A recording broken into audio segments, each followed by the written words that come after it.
evening, everybody. I'd like to welcome you all to this launch of the No Glory campaign, which is an attempt to both commemorate the dead and the injured of the First World War, which of course the anniversary of which is next year in 2014, but also to state unequivocally that we don't want future wars and that we should use this commemoration to campaign for peace. My name is Lindsey German. I'm the convener of the Stop the War Coalition, and my organisation, along with a number of other organisations and individuals, came together a few months ago to establish the No Glory campaign. We did so because we were very worried that the government would be using this commemoration in order to justify war, in order to glorify war, and in order to use it as the reason to try to justify future wars. And it's worth remembering exactly what the human sacrifice was in this war. You will all have seen the cenotaph, which is a national memorial, war memorial, which was built in the years after the First World War. Originally, that cenotaph was a wooden construction, and it was meant to be a temporary construction. And so overwhelming was the grief of people, so many people came to that cenotaph to pay their respects to their dead loved ones, to their injured loved ones. The number of flowers that were placed there was so great that they decided they would have to build a permanent memorial. And we should remember that was because in this country alone, 750,000 people died during the course of the First World War in military combat.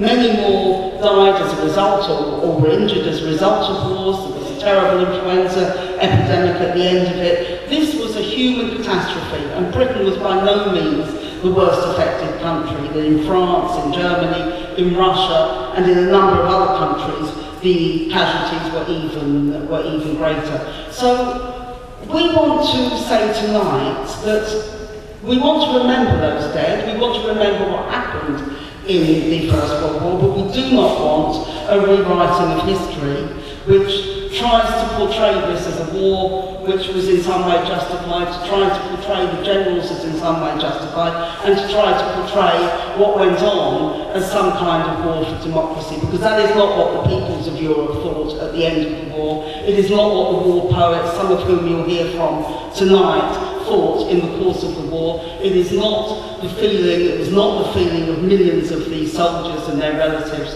who committed the supreme sacrifice, and we want to reflect that. Perhaps most importantly, this still has resonance for us today. At the end of the First World War, the various treaties that were established actually helped to create a world where future wars then became much more common. It was called the war to end all wars, but in the ensuing 100 years, we have seen even worse wars, even more casualties, even more terrible things. Many of those wars have been exported away from Europe to other parts of the world, and of course now, whereas the vast majority of casualties in the First World War were military casualties, now the vast majority of casualties in every war are civilians. And therefore these are things that that should be a very, very good reason to ever go to war, and I don't believe that in most cases the government has had a very good reason to go to war. And I was reminded only in August of this year, where it looked as though there was going to be another war in the Middle East, another intervention by our government and by the United States and by France in Syria. A war which they talked about doing despite the fact that the Iraq war had left 500,000, 1 million dead, nobody knows, had left millions of refugees. And that moment in August, where it looked like there would be war, reminded me of some of the periods before the First World War, where suddenly all the major powers begin to position themselves and begin to make war look absolutely inevitable. If we are to commemorate the people who died 100 years ago in the way that they should be commemorated, then surely our job is also to oppose existing and future wars that are going on in the world. And that is one of the reasons we've launched the No Glory campaign. I hope you will support it. You'll be hearing from a number of people tonight about the importance of it.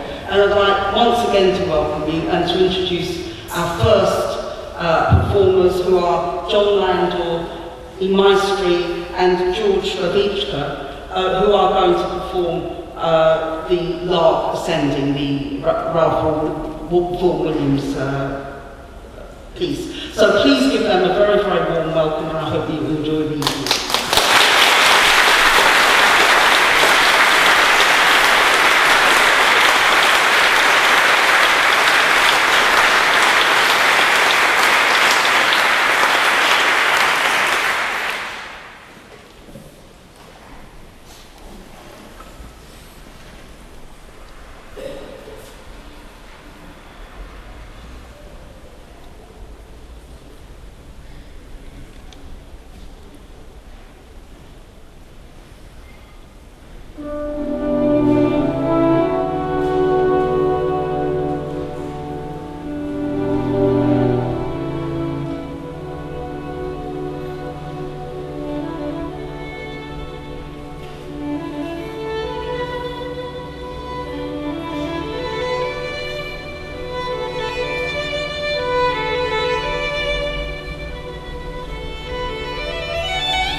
Oh, hello, good evening. I'm very, very proud and happy to be here to be one of the first concerts and fundraising events of its kind.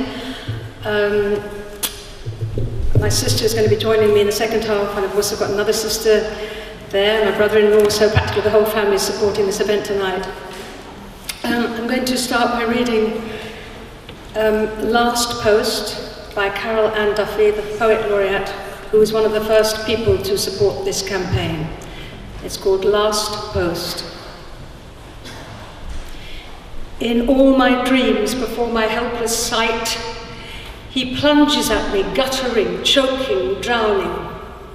If poetry could tell it backwards, true, begin that moment, shrapnel scythed you to the stinking mud. But you get up, amazed, watch bled bad blood run upwards from the slime into its wounds. See lines and lines of British boys rewind back to their trenches. Kiss the photographs from home, mothers, sweethearts, sisters, younger brothers, not entering the story now. To die and die and die. Dulci, no. Decorum, no. Pro patria mori. You walk away.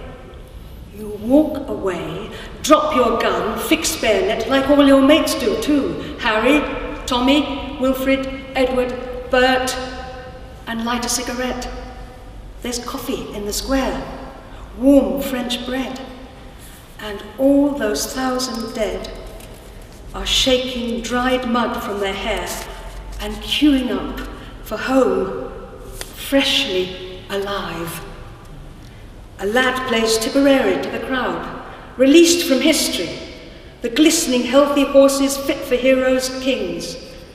You lean against the wall, your several million lives still possible, and crammed with love, work, children, talent, English beer, good food. You see the poet tuck away his pocketbook and smile If poetry could truly tell it backwards, then it would.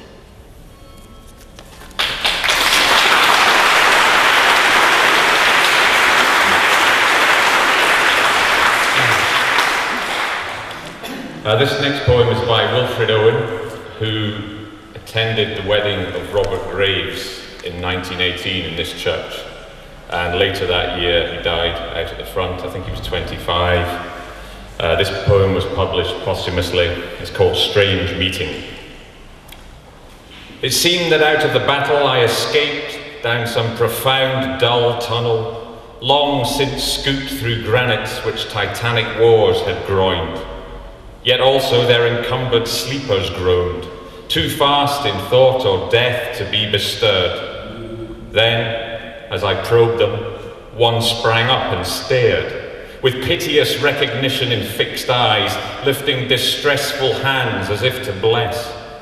And by his smile, I knew that sullen hall. By his dead smile, I knew we stood in hell. With 1,000 fears, that vision's face was grained, yet no blood reached there from the upper ground, and no guns thumped or down the flues made moan. Strange friend, I said, here is no cause to mourn. None, said the other, save the undone years, the hopelessness. Whatever hope is yours was my life also. I went hunting wild after the wildest beauty in the world, which lies not calm in eyes or braided hair, but mocks the steady running of the air, and if it grieves, grieves richlier than here. For by my glee might many men have laughed, and of my weeping something has been left which must die now. I mean the truth untold, the pity of war, the pity war distilled. Now men will go content with what we spoiled, or discontent boil bloody and be spilled. They will be swift with swiftness of the tigress. None will break ranks though nations trek from progress.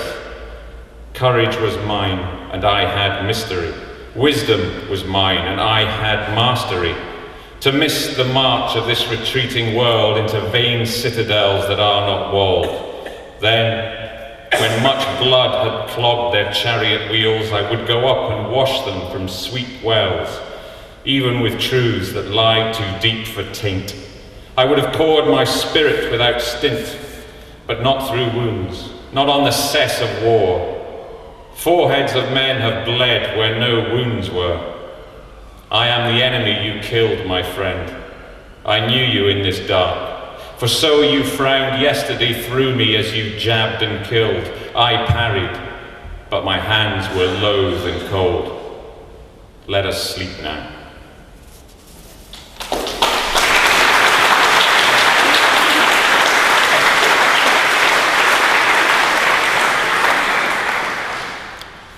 This is a poem by Teresa Hooley, who was born in 1888, died in 1975, and wrote most of her poetry in the early 20s and 30s, maybe 40s, but she was mostly known for this poem, which was possibly one of the very few poems that women poets wrote at that time against the war.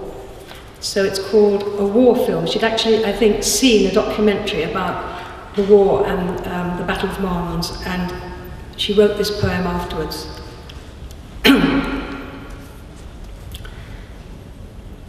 I saw, with a catch of breath and the heart's uplifting, sorrow and pride, the week's great draw, the Mons retreat, the old contemptibles who fought and died, the horror, the anguish, and the glory, as in a dream, still hearing machine guns rattle and shells scream, I came out into the street. When the day was done, my little son wondered at bath time why I kissed him so, naked upon my knee. How could he know the sudden terror that assaulted me? The body I had borne 9 moons beneath my heart, a part of me. If some day it should be taken away to war, tortured, torn, slain, rotting in no man's land, out in the rain, my little son. Yet all these men had mothers, every one. How should he know why I kissed and kissed him, crooning his name? He thought that I was daft. He thought it was a game, and laughed, and laughed, and laughed.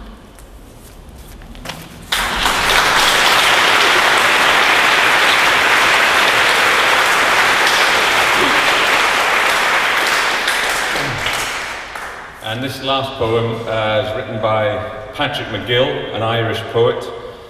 He served with the London Irish Rifles. He was wounded at the Battle of Lewes, October 1915. This poem was written in May 1915 in the trenches. For the purposes of this poem, please ignore my jacket, because it's quite a Cockney piece, so just imagine I'm wearing a Pearly King outfit, and we'll be fine. This is Matey by Patrick MacGill. Not coming back tonight, matey, and reliefs are coming through. We're all going out all right, matey, only we're leaving you. God, it's a bloody sin, matey, now that we've finished the fight. We go when reliefs come in, matey, but you're staying here tonight. Over the top is cold, matey, you lie on the field alone. Didn't I love you of old, matey, dearer than the blood of my own? You were my dearest chum, matey, God, but your face is white. But now the reliefs have come, matey, I'm going alone tonight.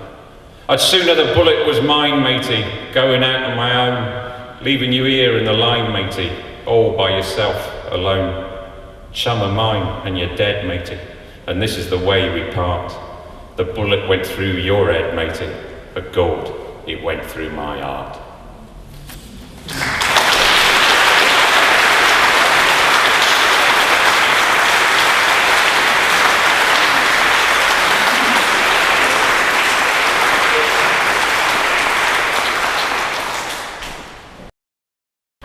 We're going to sing you a song from Bosnia, a song about war from Bosnia. It was actually arranged by a woman called Laura Hassler, who also heads up an organisation called Musicians Without Borders in Holland. And they did a lot of musical reconciliation work in Bosnia after its last terrible war. But this song is from way back, nobody knows who wrote it.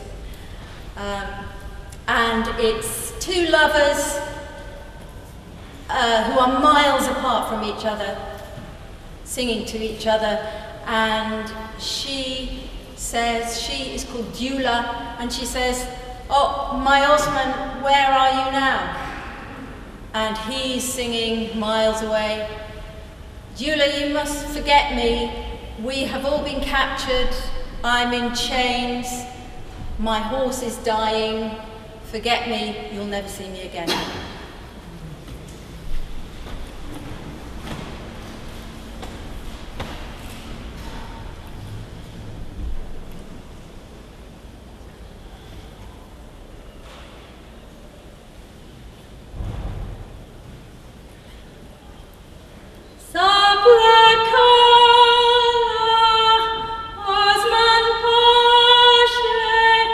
Osman Pasha,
Good evening, Jeremy Corbyn MP, Chair of Stop the War Coalition. Firstly, that was incredible music. Thank you very much indeed.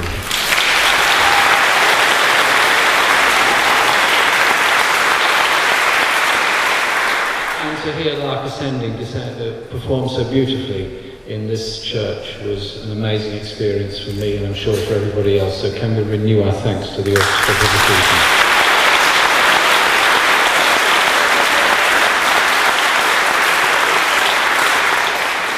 And this event didn't happen by accident. It happened because a lot of people got together to organise something called No Glory. And I want to thank all of those, and in particular I want to thank Jan Woolf for putting all this together.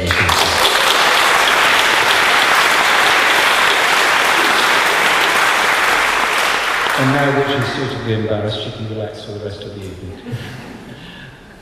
I want to thank everyone for coming this evening. When we sent a letter to the Guardian in May, the Prime Minister had announced that there was going to be a commemoration of the First World War, and it was going to be a celebration like the Diamond Jubilee. And then went on in later statements to say that the government was going to spend £55 million on this celebration and that it would show Britain at its best. Well, anyone with the remotest understanding of history, the remotest understanding of the depths of the despair, the misery, the poverty and the loss that descended into every community all across Europe during and after the First World War would never use such language. War memorials in Germany, in France, in Britain, in Russia, Italy, and so many other places all tell stories. And I have a particular reference I want to make. There's a very interesting book that was published some years ago by a man called Ken Weller, Don't Be a Soldier, the Radical Anti-War Movement in North London. And he describes the incredible levels of poverty that existed in my borough of Islington at that time.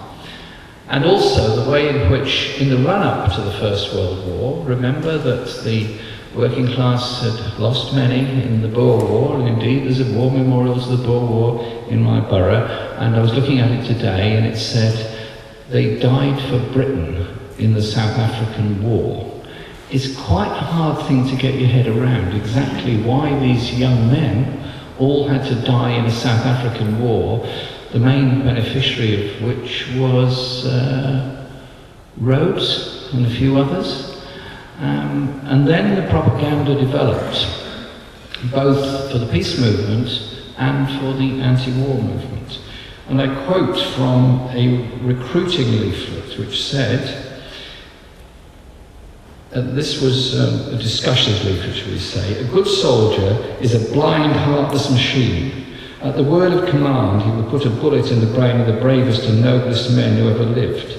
He respects neither the grey hair of age nor the weakness of childhood. He's unmoved by tears, by prayers or by argument. He's indifferent to human thoughts or human feelings. Don't be a soldier, be a man. And that was a very telling letter that was published at that time as a way of encouraging people to begin to think and understand something about those wars. And when you look at war memorials all over Britain, and we'll be looking at them in a few weeks' time, if you look at them carefully, you see whole families, the names, all the same family, all perished in the Somme, in Passchendaele, all over the Western Front, in the Dardanelles, or in so many other battles. Then you ask yourself the question, what was it all for? The propaganda was that Germany had started the war, Germany was a warlike nation, Germany caused it all. Well, Britain had been involved in quite a few colonial wars, France had been involved in a lot of colonial wars, Germany had been involved in a lot of colonial wars, so had Russia. The death toll ran into millions, the war machine was born. The industrialists made millions out of that war. Surely that isn't something to celebrate. That's something to understand how the world descended into the madness of the mass slaughter of the finest of its youth on all sides. So how do we respond to this? I think we respond, firstly, by commemorating all those who died on either side, any side. Understand the implications of that war. The Treaty of Versailles that calmly carved up so much of the world in the interest of the victors. So many of today's problems descend from the Treaty of Versailles and the victors' justice that was meted out at that time. But we as a country still spend £35 billion per year on arms. We're the fourth largest arms expender in the world per head of the population. We've spent £30 billion on the, in my view, utterly disastrous wars in Afghanistan and Iraq, and then in the bombing of Libya. But I think all of us that protested on all those wars have made a difference. It was to me a strange moment to be in Parliament when for the first time in my memory, Parliament said no to a Prime Minister who wanted to take us into another conflict. Parliament said no. They said no because they were frightened of public opinion. They said no because they can't afford it. They said no because they didn't know to where this particular conflict would lead. What war in Iran, what war all across that whole region. So, in No Glory, we need to do a few things. One is to recognise that peace is not just the absence of war. The causes of war are greed. The causes of war are inequality. The causes of war are the pressure of those that make so much money out of war, that push politicians into taking us into war. So justice is the first thing. The other is to recognise the wars that are going on at the moment are the first world against the third. Drones, high technology, very expensive, quite brilliant pieces of equipment, killing villagers who can't do anything other than be killed by these drones coming. So let's draw the lessons of the First World War. Use this opportunity, provided to us kindly by the Prime Minister with the expenditure of £55 million of our money, to ask people to think differently, to ask people to think of an alternative world where we don't spend £35 billion a year on weapons of destruction or nuclear weapons of mass destruction. Instead, we look at the causes of conflict and look at the opportunities and possibilities of peace and say every child deserves a hospital, a doctor, a school and a home. Every adult deserves to be able to develop their lives and work. Instead, we consign some to die in the Mediterranean trying to survive. We consign others to die at the hands of a drone aircraft. Let's bring humanity into this and promote a serious discussion. That indeed is what No Glory will try to achieve during our next year and a half or however long we're in existence. I've got a feeling we're going to be around for a long time after that. So I want to thank you so much for coming along tonight and now hand this stage over to Elvis McGonagall.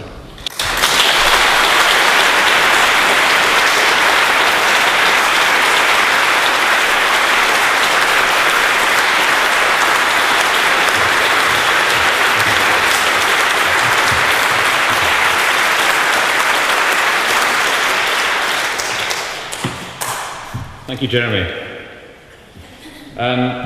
I'm up in the pulpit, better watch my P's and Q's.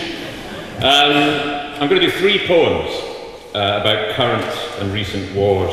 The first one concerns the Black Watch, which doesn't exist anymore. It was subsumed in 2006 into the Royal Regiment of Scotland. It's the 3rd Battalion of the Royal Regiment of Scotland. In the First World War, the 2nd Battalion of the Black Watch were deployed in Mesopotamia and Palestine, and a little over 10 years ago the Black Watch found themselves back in the same part of the world, and in October 2004 they were controversially deployed to the southwest of Baghdad in Camp Dogwood, known as the Triangle of Death, to free up American troops to flatten the city of Fallujah, a city of about 300,000 people. This poem is entitled Turkey Shoot. They deny it's a political decision. They insist it's a military request. They just need a few Scottish soldiers to die at George Bush's behest. Doomed youth from Dundee and Dunfermline, Blairgowrie, Kirkcaldy and Perth, they've got you over a barrel of oil in the Mesopotamian earth. You're a thin tartan line, off kilter, laid bare with a fig leaf of Downing Street lies, so that US Marines can break hearts and lose minds in the name of McFreedom and fries. Thus, the red hackle rises west of Baghdad, the Black Watch have been here before, and the river Euphrates is foaming with blood, now Babylon's burning once more. Star-spangled rockets fracture the night, the minarets shatter and fall, the city of mosques is a boneyard, only ghosts heed the muezzin's call. Allah Akbar, Allah Akbar, Allah Akbar. The cry from a death-rattle trap hell-bent on a joyride to God we a bomb blasting metal and flesh into scrap. Charred carcass heaps high in the desert, laid to waste for American greed as democracy sinks in the quicksands of fear and you smell the foul stench of this deed. But you're caught between the devil and a sea of pitch-black gold, a sacrifice to the petrol pump price. Your honour is tarnished and sold. Still, they say they'll disband your regiment. You're the Queen's own disposable jocks. Then they promise you'll be home for Christmas, and you will, gift wrapped in a 6-foot pine box. Thank you.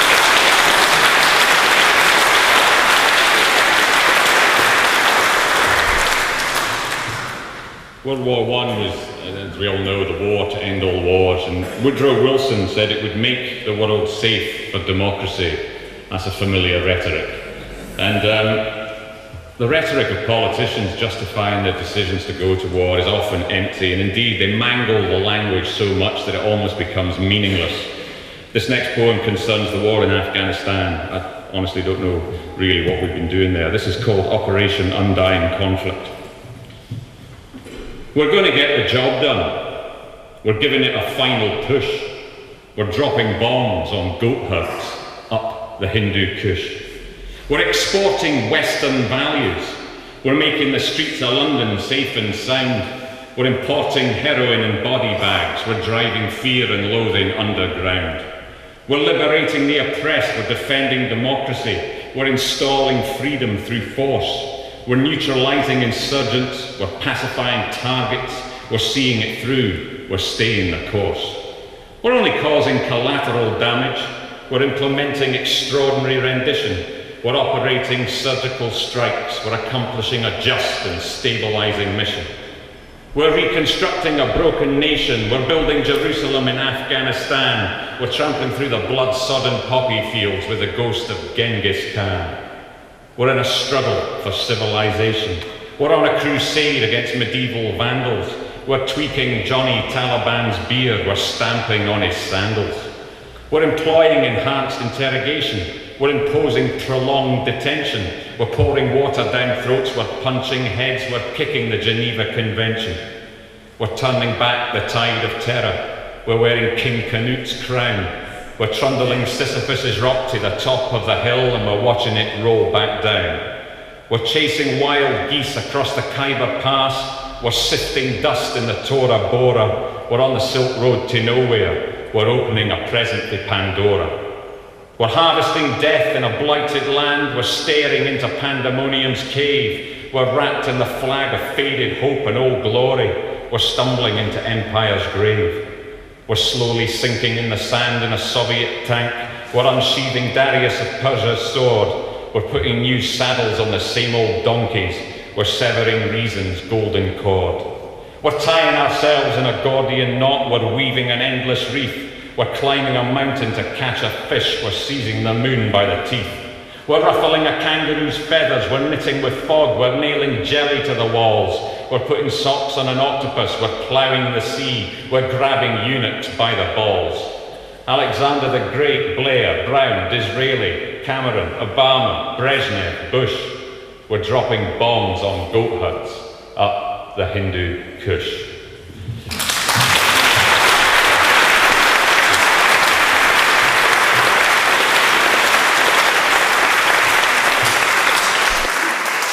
The final piece concerns a specific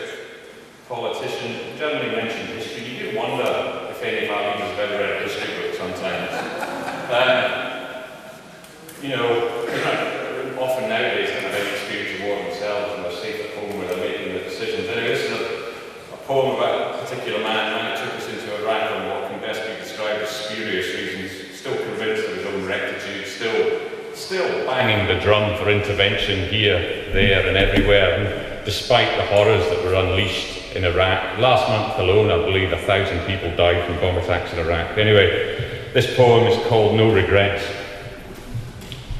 Hand of history on his shoulder, the Lord Almighty's armchair soldier, been there, done that, rich or older, Mr. Blair has no regrets.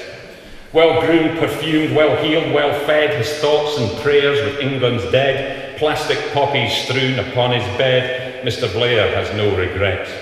No doubt, no qualms, no shame, no guilt, no crying over blood that's spilt, Team America to the hilt, Mr. Blair has no regrets. Hidden weapons fairy story, evil monster Jackanory, sound the bugle of vainglory, Mr. Blair has no regrets. Bad tyrants must be toppled over, what a lovely war, Jehovah, let's all sing White Cliffs of Dover, Mr. Blair has no regrets. No, you'll no regret rien, monsieur, combats Edith Piaf bon viveur, full metal jacket suits you, sir, Mr. Blair has no regrets. Phosphorus burning in hell's forge, uranium rising in the gorge, cry God for Tony and St. George, Mr. Blair has no regrets. Walking wounded, widows on their knees, screaming orphans, shell-shocked refugees, slaughter, torture, butchered amputees, Mr. Blair has no regrets. A hard rain falls like molten knives on husbands, mothers, sons and wives, 1,000 wasted lives. Mr. Blair says he regrets that bit. Eden turned to an endless song, daily Baghdad bus-cube bombs, grim-visaged peace, salam, shalom, Mr. Blair has no regrets. Cocooned in money for old rope, his soul whitewashed in holy soap, more infallible than the Pope, Mr. Blair has no regrets. He'll fight them on his tropical beach in gung-ho after dinner speech, on once more unto the breach, Mr. Blair has no regrets. Thank you for listening.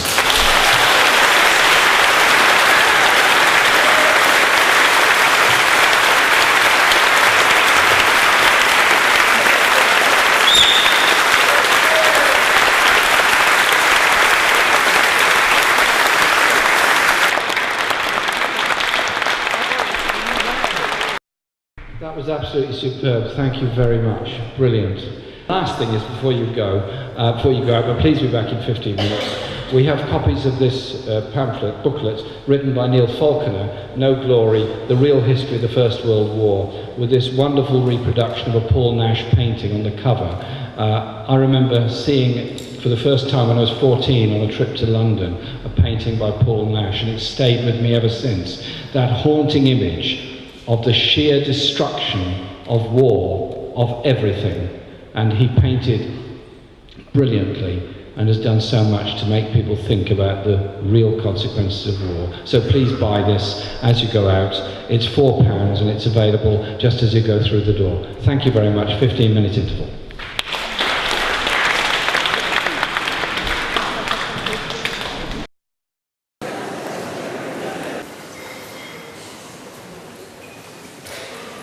Welcome back to the second half of this wonderful evening.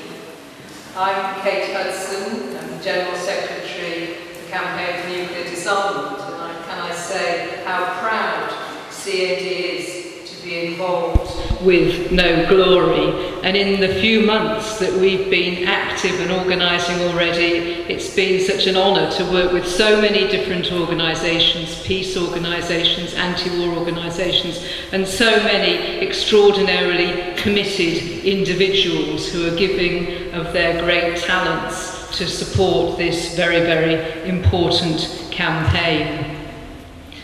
The way war has been conducted has changed enormously over the past 100 years. As Jeremy said, we now have drones, remote killing machines. We have nuclear weapons, which have already killed hundreds of thousands, and they hang over us with their terrible threat of mass destruction.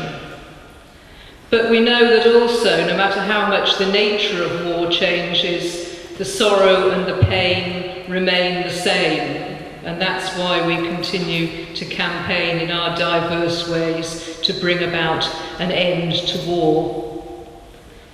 The centenary is a great challenge for us.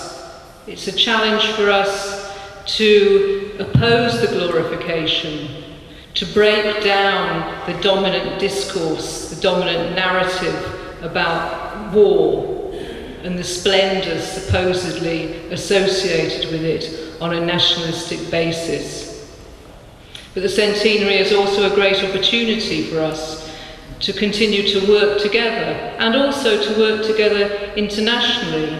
I can tell you that we're working with peace organisations across Europe, from France, from Germany, and from the Balkans as well. And we're planning towards a big peace festival and youth festival in Sarajevo next summer to bring people together with the hope of peace and for a culture of peace on the eve of the centenary of the First World War. So out of this terrible catastrophe and our government's determination to present this tragedy in a celebratory way, we nevertheless are making the most of the opportunity to pull together for peace here and internationally. So can I welcome our second half. We're going to hear, first of all, again from Sally Davies, Matthew Crampton, Abbie Coppard and Tim Coppard. One of the songs in that first section will be Sally Davies's own arrangement of The Bridge by Edward Thomas, so that will be a particular treat. And then after the music, Matthew Crampton will be reading My Dad and My Uncle by Heathcote Williams. So please welcome them all. Thank you.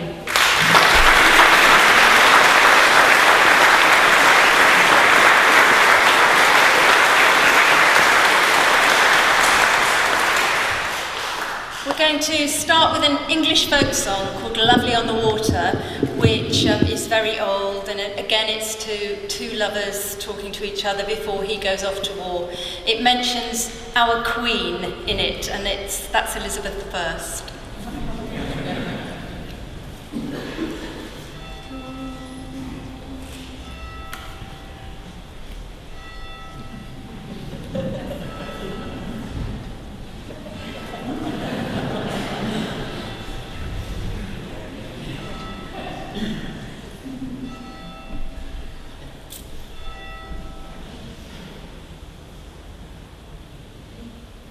As I walked out one morning in the springtime of the year, I overheard a young sailor, likewise his lady fair.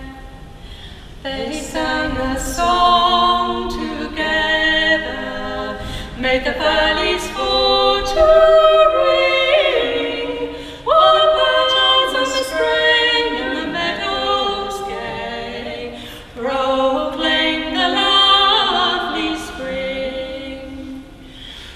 Sailor to his sweetheart, we soon must sail away, and it's lovely on the water to hear the music play. But if I had my way, my dearest love, alone with you I'd stay.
we have a double whammy for you now. We have the same poem first spoken, then sung. It's The Bridge by Edward Thomas. And sadly, like many of our contributing writers tonight, Edward Thomas was killed in action on the first day of the Battle of Arras in Easter 1917. Sally has put these words to music, and in a moment she'll sing them with Tim and Abbie. And the music will go straight on from when I finish reading the poem. But first here, The Bridge by Edward Thomas. I have come a long way today, on a strange bridge alone. Remembering friends, old friends, I rest without smile or moan, as they remember me without smile or moan.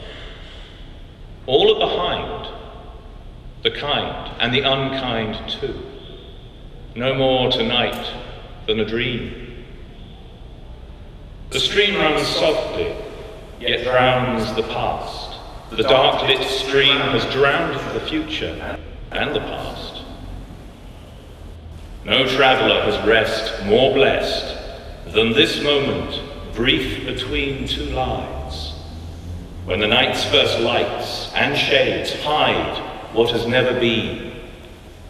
Things goodlier, lovelier, dearer than will be or have been.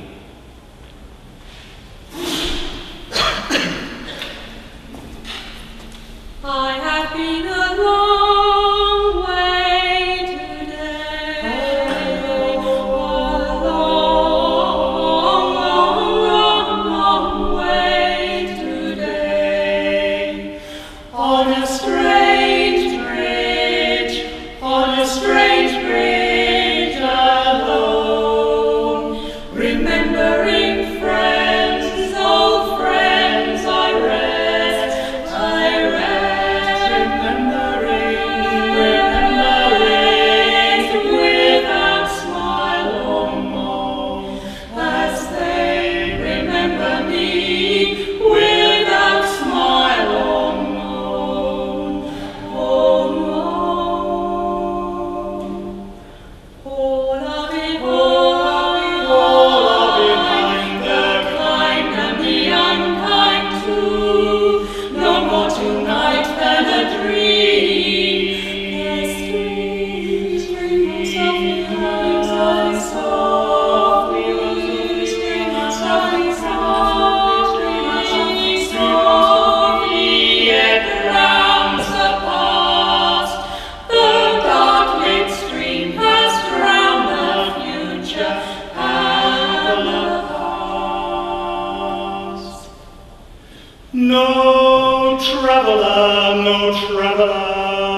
We're most lucky, Heathcote Williams wrote a special piece for us tonight, which I shall now read. It's about his family's involvement in the First World War. My dad and my uncle were in World War I. At least they were in it, but not in it. Conscripted, but never committed. My dad was called up in 1915 and then run over by a field gun in an army camp at Lidmarsh in Kent. So he never actually made it across the Channel to fight. His pelvis and both legs were crushed in his first week in a training exercise by a howitzer rolling downhill. It weighed over 30 hundredweight. While pushing and dragging the gun up a slope, my dad and the other 18-year-olds carried shells to be fed into the howitzer's 6-foot-long barrel.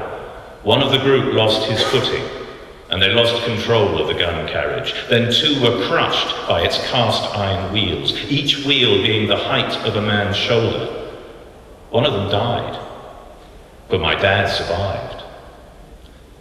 As a child, I was ashamed of the story, naively wanting him to be a hero.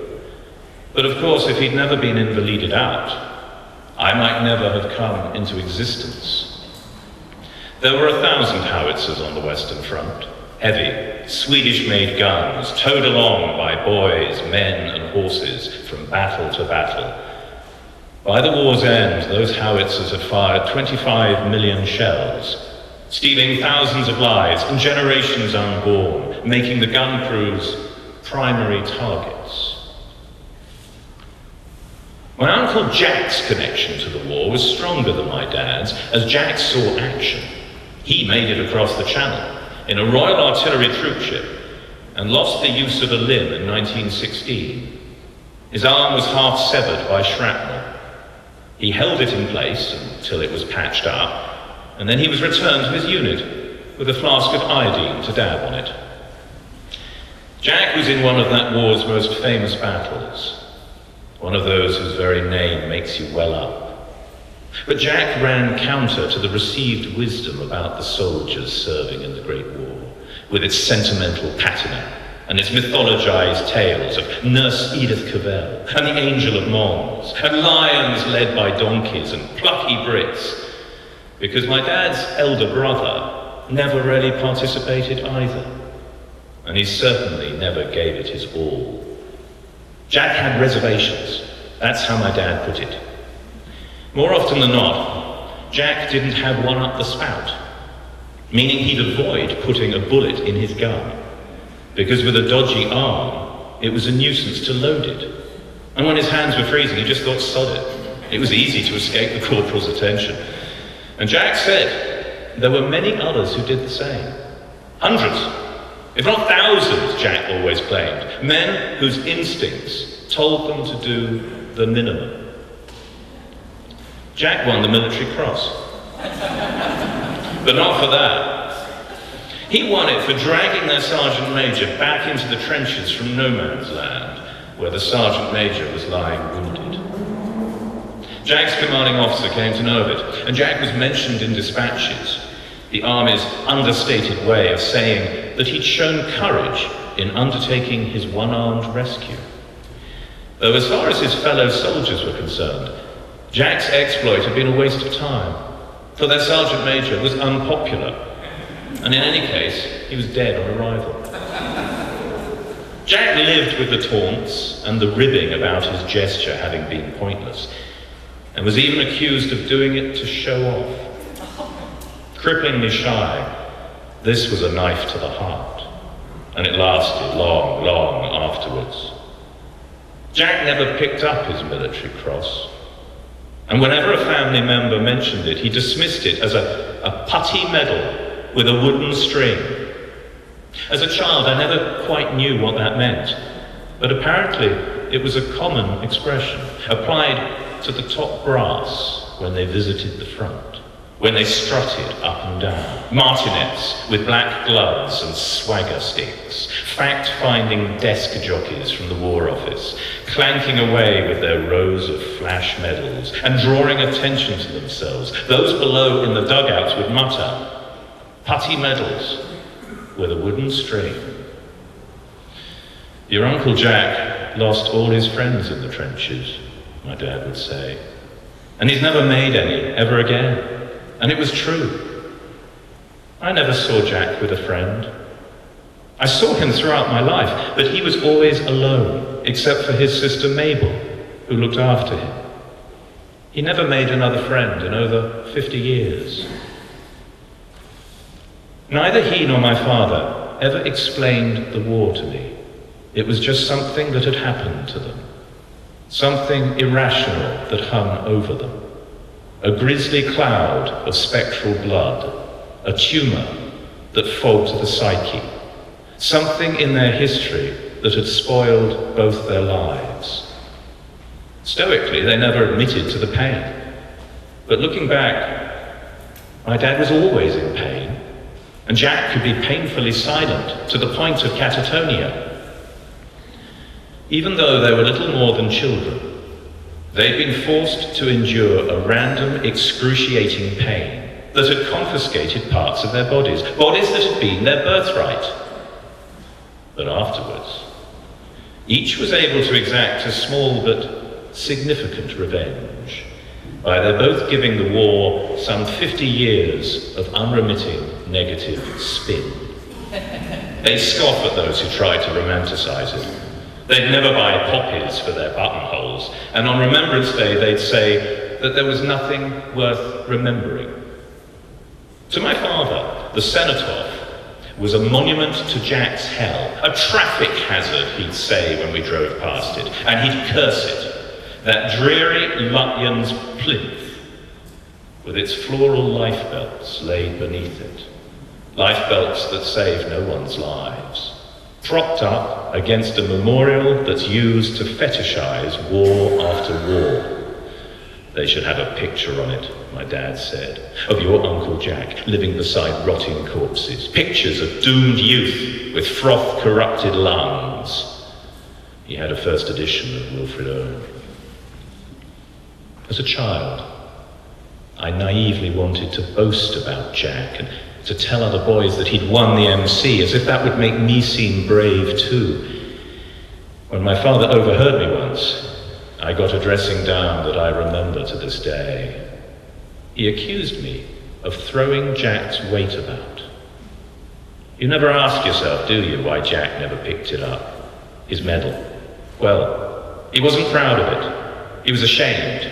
When his friends are there, 6 feet deep in Belgian mud, if he doesn't swank about it, why should you?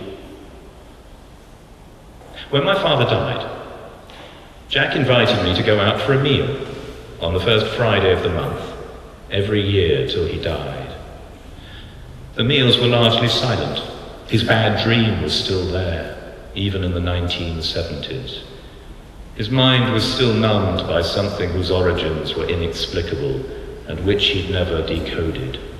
A war that had caused another war, like a cancer that people still seem unable to cauterize.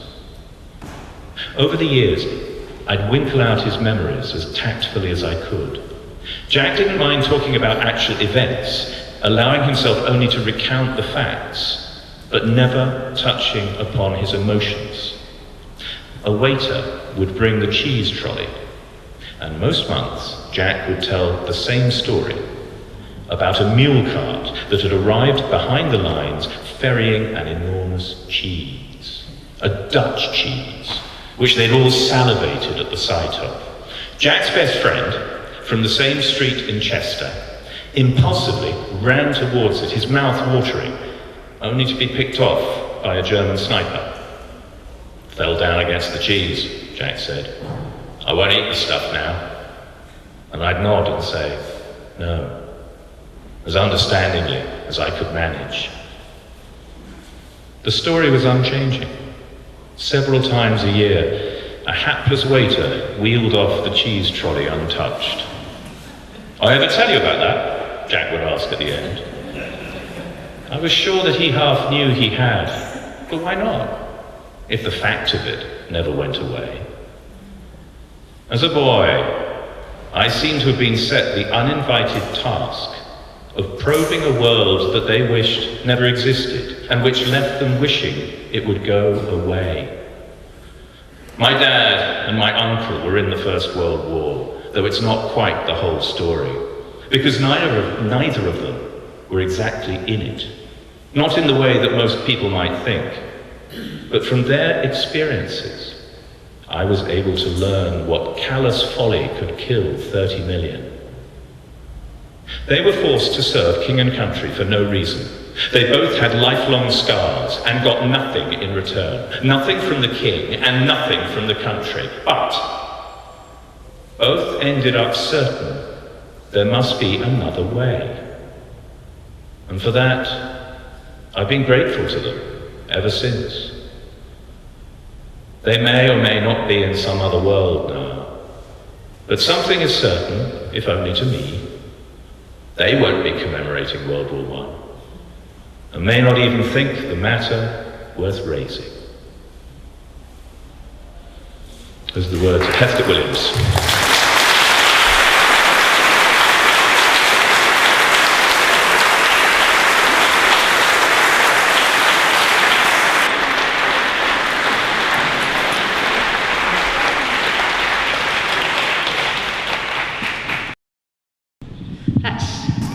That's an amazing story, and we wanted to tell a bit of our father's story from a different angle,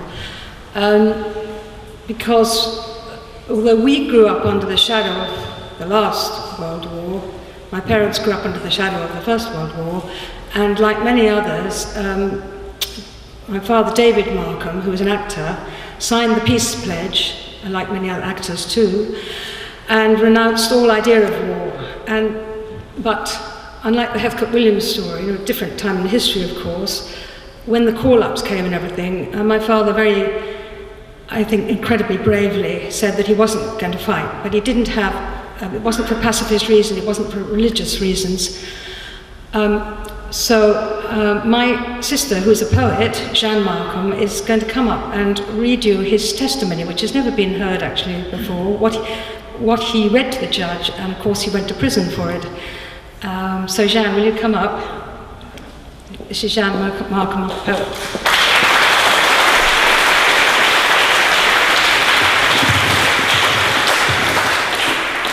Thank you, Kika, very much. Yes, I'm going to read two things actually. Before I read David's statement, I wanted to read a poem. This is a poem, it's a childhood memory. Our father was very keen on fishing, and any opportunity he would take us back to the town where he was born, which was Pershore-on-Avon, and try to get on a dinghy and row up on the Avon and go fishing. And this is a story sort of written, a poem from the eyes of myself when I was about 6, and I was very afraid of deep water. And this poem is called Inheritance. July 1955. Mummy packs the suitcase, Daddy does the drive. Daddy knows the way, so we don't need the maps. Just my sister and I on the blue leather back seat, with our spy books on our laps. I could sink without a trace. Pershore-on-Avon, the town where he was born, the Angel Hotel with the river and the lawn. Gladiola in a copper jug, like swords crossing. Our beds have eiderdowns and matching satin. After lunch, my sister starts bossing under the quiet skin of the water. We run down to the river's edge. There's a boat upon the water that flows flat and black below the ledge. Daddy's hands look happy curled round the oars as they slip into the river's back and rise with silver claws. But keep the fear still in my face. Mummy looks dreamy, her head on one side. My sister wants to catch eels in a trap. When Daddy was a boy, he nearly died fishing for pike with his brother, drifting too close to the weir. As I suffocate inside the youngest daughter, he pulls us in under the willows, longing for damp bread paste so he can bait up a spot. Water lilies like milk teeth just appear. The hotel garden shrinks to a dot. I could sink without a trace. When he turns the boat at last, he's thinking about tackle, the old shops, his past. Standing on the lawn again, smiling with relief, I can feel the love in Daddy's hand, and his grief, which I know, but cannot understand.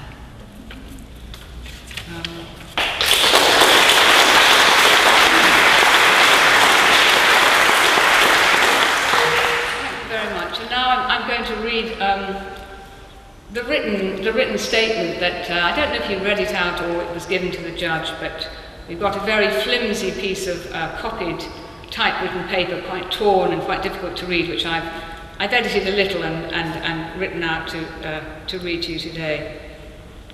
So it's headed like this: National Service Armed Forces Act 1939. Application to local tribunal by a person provisionally registered in the Register of Conscientious Objectors. Full name, Peter David Markham. Address, Pavilion Theatre, Bournemouth. In trying to give this tribunal some sort of outline of the chief influences in my life, particularly during the last 10 years or so, I should like to make it clear that I'm not, so to speak, a pacifist born and bred.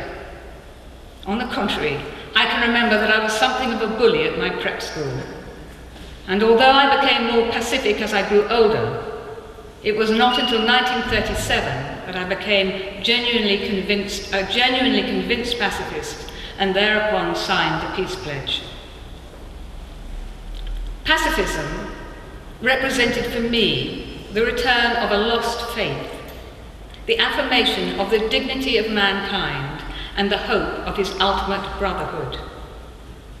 When a state of war has been declared, all these things are in mortal danger, because they are denied to a greater or lesser extent by both sides. I deny absolutely the implication of those who speak of England's part in this war as a holy crusade, the implication being that we have a monopoly over righteousness and the Germans have a monopoly over wickedness. This war between ourselves and Germany seems to me comparable to a struggle between two men in a frail canoe 100 yards above the top of Niagara Falls. This is one of the reasons why I feel I must resist the current of war itself, rather than my particular adversary. That is why I place the preservation of certain values, and in the coming years, of sanity itself, above all other claims.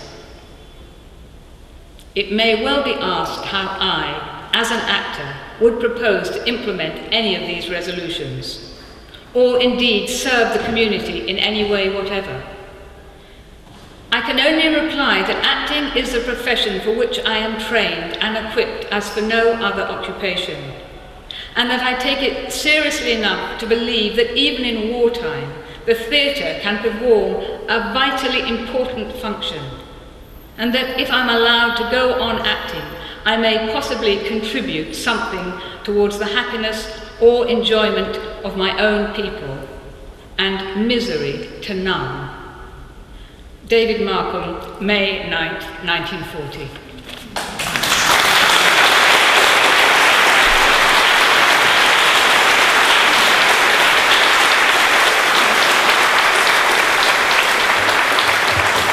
Thanks very much for that, Sian.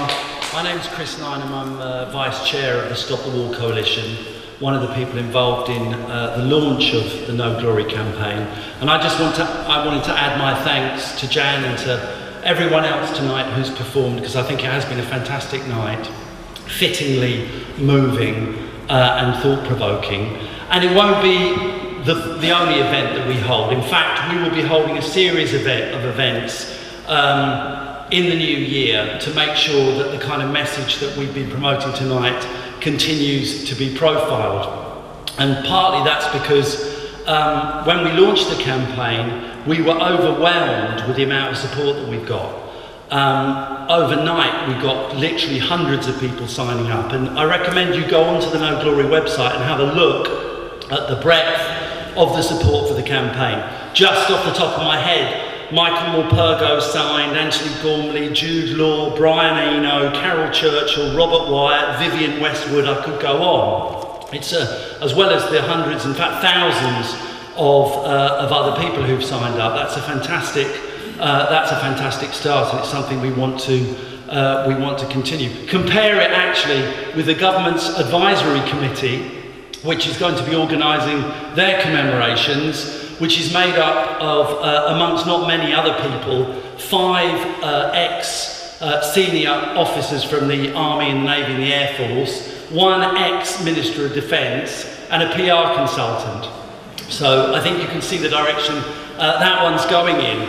And I think that also shows the extent to which actually their approach and their argument is isolated in broader society. And our job is to make sure through 2014 next year that they continue to be isolated, and that our message of the reality and the horror of the war is the one that dominates proceedings.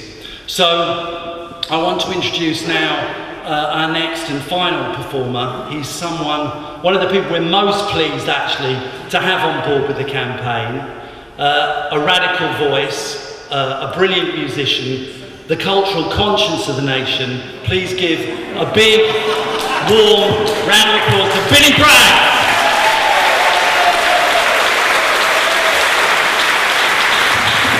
That's very kind, thank you. Singer-songwriter from Barking in Essex would have done actually, but thank you for the cultural conscience bit. Thanks.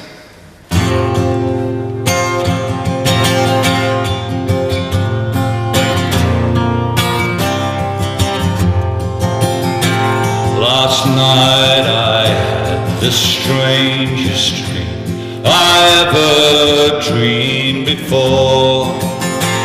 I dreamed the world had all agreed to put an end to war. I dreamed I saw a mighty room, and the room was full of men, and the paper they were signing said they'd never fight again. And when the papers all were signed and 1,000,000 copies made, they all joined hands and bowed their heads, and grateful prayers were said. And the people in the street below were dancing all around, and guns and bombs and uniforms were scattered on the ground.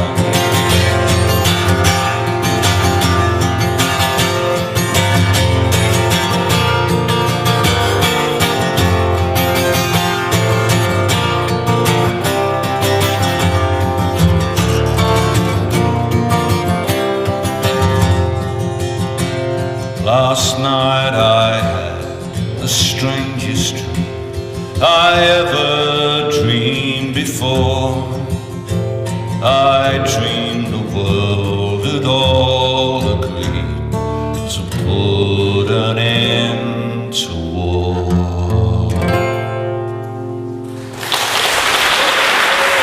Thank you.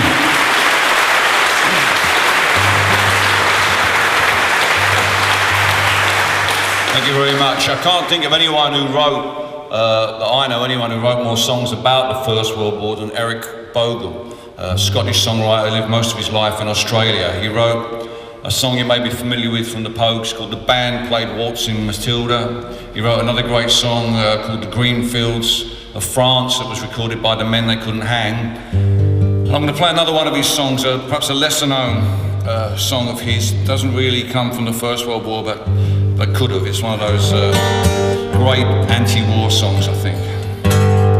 It's called My Youngest Son Came Home Today.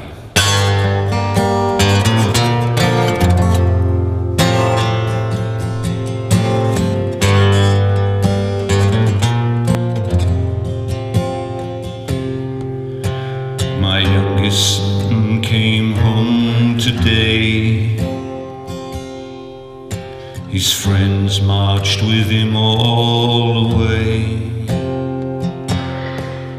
The fife and drum beat out the time, while in his box of polished pine, like dead meat on a butcher's tray,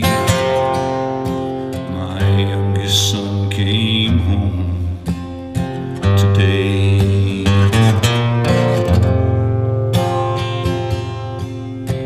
My youngest son was a fine young man, with a wife, a daughter and 2 sons,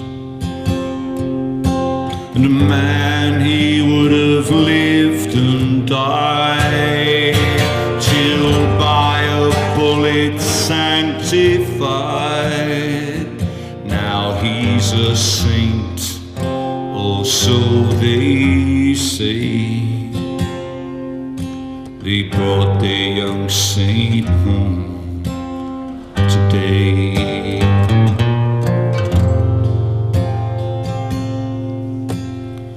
An Irish sky looks down and weeps upon the narrow Belfast streets. The children's blood in gutters spilled, in dreams of glory unfulfilled, as part of freedom's price to pay.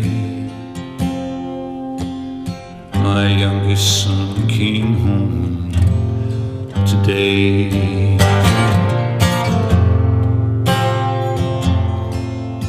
My youngest son came home today. His friends marched with him all the way. The pipe and drum beat out the time, while in his box of polished pine, like dead meat on a butcher's tray, my youngest son came home today.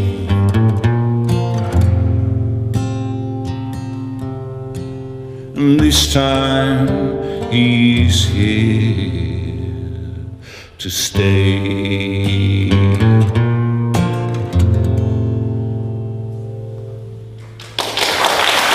Thank you.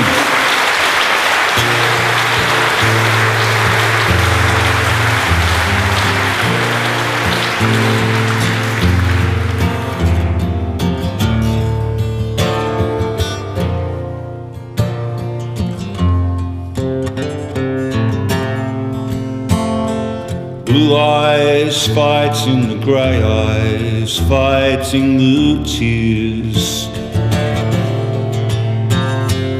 armed for the teeth, for a war of words reaching all the years. I advanced across a poppy field, I saw the gleam as you raised your shield, and love screamed down with the sun behind its back. Our fathers were all soldiers, shall we be soldiers too? Fighting and falling like soldiers do.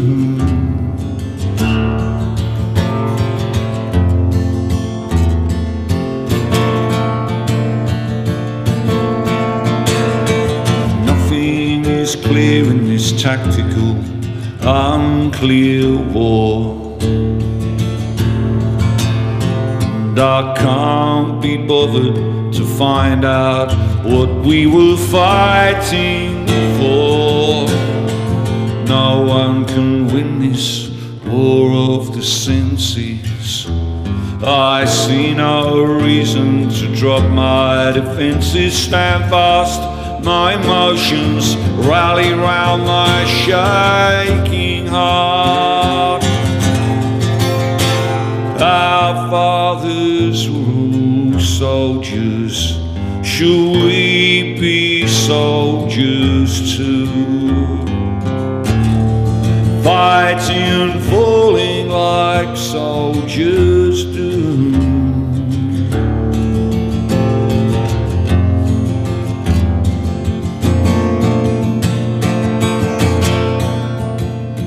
Some of us carrying weapons, some of us praying. Each of us trying to work out what the other is saying. But the secrets are out of the box, and the hopes of the ages are dashed on the rocks. And I sleep with one eye open, waiting for the dawn. Our fathers were all soldiers, should we be soldiers too?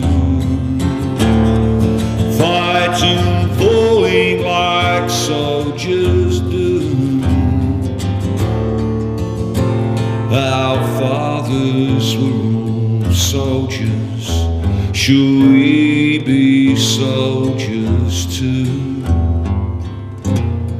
Fighting and falling like soldiers do.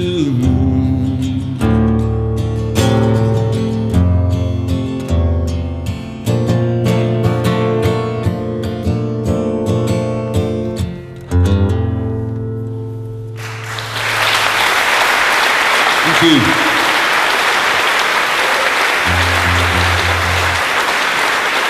Thank you very much.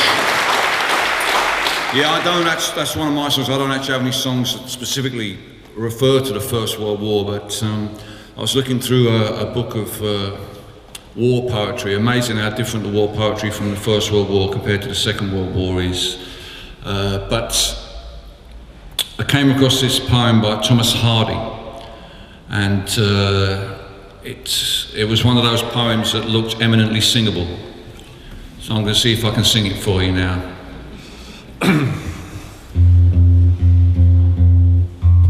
It's called The Man He Killed.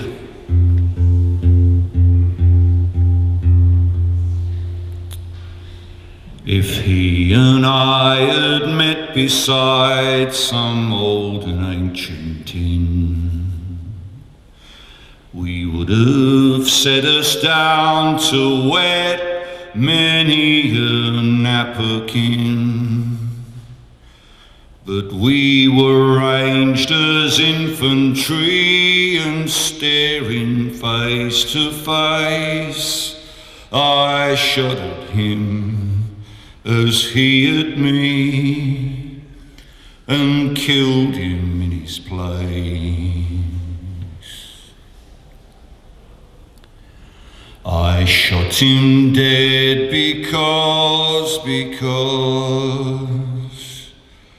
because he was my foe. Just so he was my foe, that's true, it's clear enough, although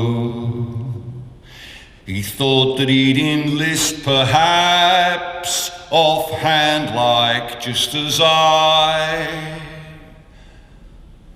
was out of work and sold his traps. No other reason why. How quaint and curious is war. You shoot a fella down that you would treat in any bar or help to half a crown. But we were ranged as infantry and staring face to face, I shot at him as he at me, and killed him in his place.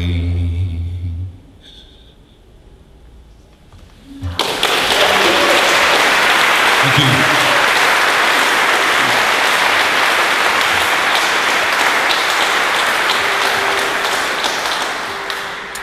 I'm old enough to remember veterans of the First World War. I used to run errands for a guy who was a neighbour of my parents in Barking, a guy named Will Vernon. He was a lovely old guy. He'd been a scoutmaster, but he'd also been gassed on the Somme. And if the weather was a bit dampish as it was, we lived by the river, by the Thames in Barking, and some nights the fog would come up from the river and hang around you in those days. And on those days, Will Vernon found it difficult to breathe. He coughed a cough as wet as an October day, and sometimes talking to him when he was trying to tell me what he wanted from the shops, it was like talking to a drowned man, like a drowned man. And you know, I'm that age also that I knew a lot of the men down our street. I knew them by what they'd done in the Second World War.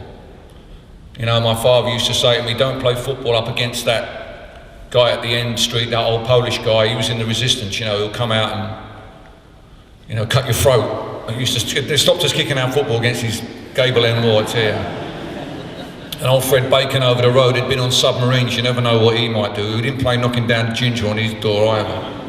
But never anybody said anything vaguely humorous about Will Vernon. And when I said to my dad, I must ask Mr. Vernon what he did in the war, my dad said, it's best you don't do that, son. It's best you don't do that. And a couple of years ago, through the wonder of the internet, I found out what happened to Will Vernon. He was an 18-year-old recruit. He was on the Somme. In the last month of the war, he was gassed. He didn't really see any fighting, I don't think. He was gassed and invalided out. And his life, just as Heathcote Williams referred, I was thinking of Will Vernon as I was listening to that beautiful piece by Heathcote Williams about his dad and his uncle. And he was a lovely bloke, old Will Vernon.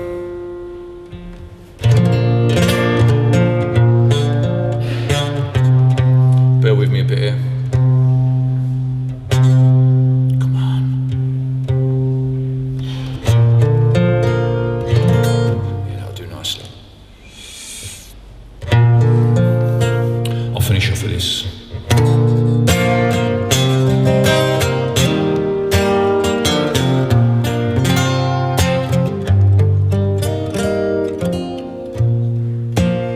I was a miner, I was a docker, I was rowing between the wars.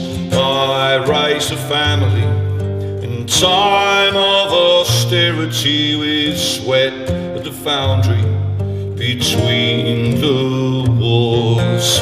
I paid the union, and as times got harder, I looked to the government to help the working man, but they brought prosperity down at the armory. We're arming for peace, me boys, between the wars.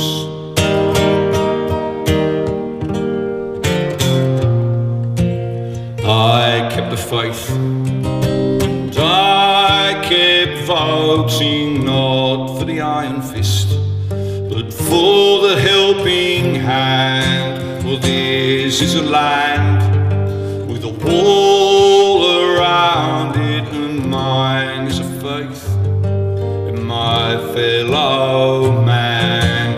This is a land of hope and glory. Mine is the green field and the factory floor. Theirs are the skies all dark with bombers, and mine is a peace we know between the wars.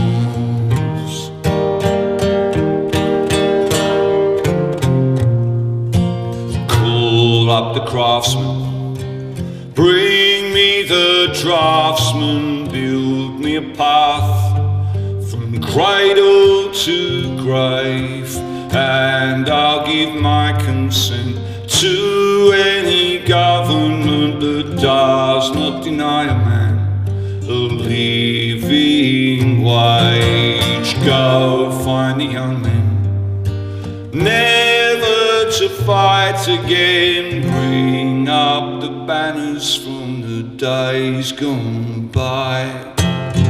Sweet moderation, heart of this nation, desert us not, we are between the wars.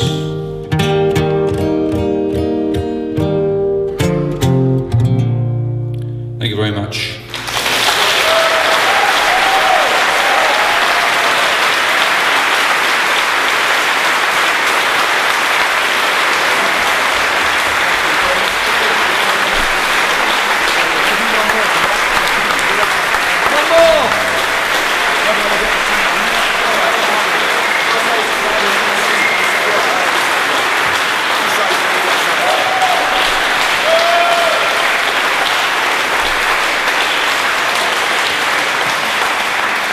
The singer-songwriter from Barking is back.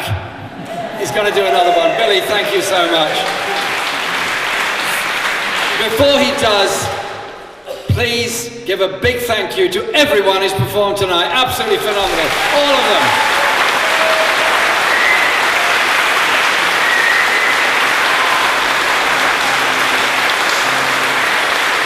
Sign up to look on our website, noglory.org. And next year we're going to have one humongous big event at the Barbican, because we are going to get a message across that there is a different story about war. There is a way of looking for peace, not war.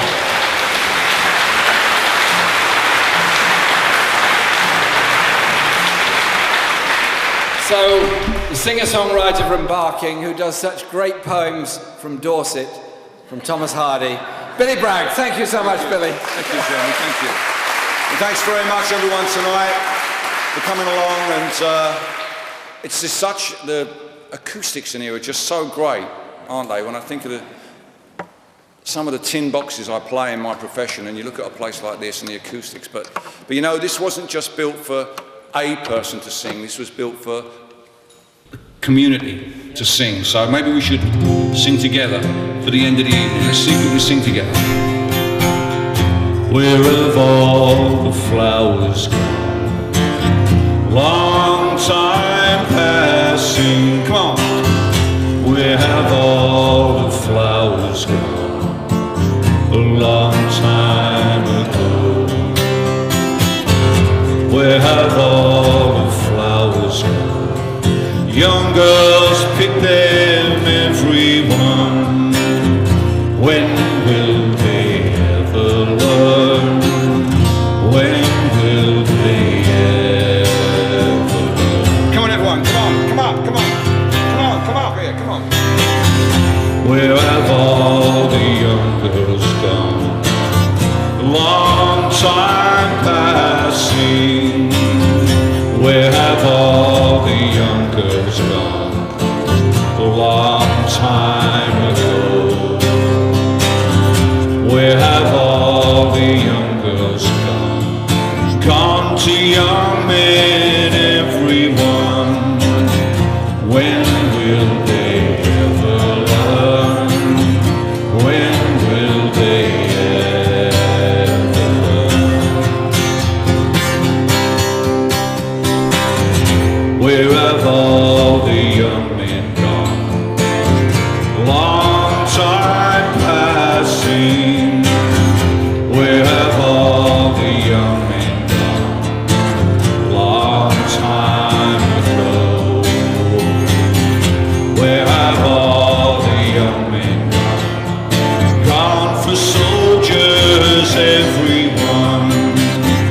When will they ever learn? When will they ever learn? Where have all the soldiers gone? Where have all the soldiers gone? Long time passing.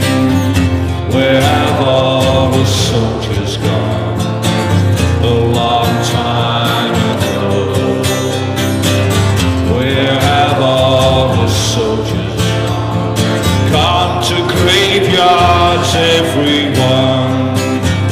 When will they ever learn? When will they ever learn? Where have all the graveyards gone? Where have all the graveyards gone? Long time passing. Where have all the graveyards gone? A long time ago. Where have all the graveyards gone? Gone to flower, everyone. When will they ever learn? When will